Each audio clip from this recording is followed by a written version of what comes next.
આજે તો બપોરે મૂડ થઈ ગયું બરફ ખાવાનું, બોલાવી દીધી બાકાજી કી. જય માતાજી મિત્રો, હું છું ચાવડા રિયા અને ફરી એકવાર સ્વાગત છે તમારું ચાવડા રિયાના મિની બ્લોગમાં. હજી બપોરે થઈ ગયું, મારે ને ભાઈને બરફ ખાવાનું મોટું. હું ને ભાઈ નીકળી ગયા લાંગણા જવા માટે બરફ ખાવા. પછી ચડી ગયા હાઈવે રોડ ઉપર.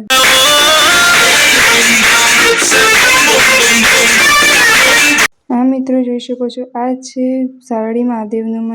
ત્યાર પછી અમે પહોંચી ગયા લાંગણા જ બરફ ખાવા માટેની. એ ભાઈએ અમારું બરફ પેકિંગ કરવાનું ચાલુ કરી દીધું.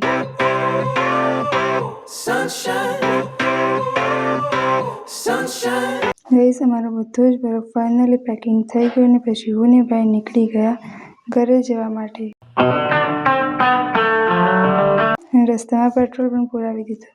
ત્યાર પછી આવી ગયા પાછા પડતી વખતે સારડી મહાદેવના મંદિરે અને ફાઇનલી ગાઈસ આવી ગયા મેં ઘરે ને ખાઈ લીધો બરફ. તો મિત્રો, મારો આજનો બ્લોગ અહીંયા જ પૂરો કરું છું. વિડીયો ગમે તો લાઈક, શેર અને સબસ્ક્રાઈબ કરજો.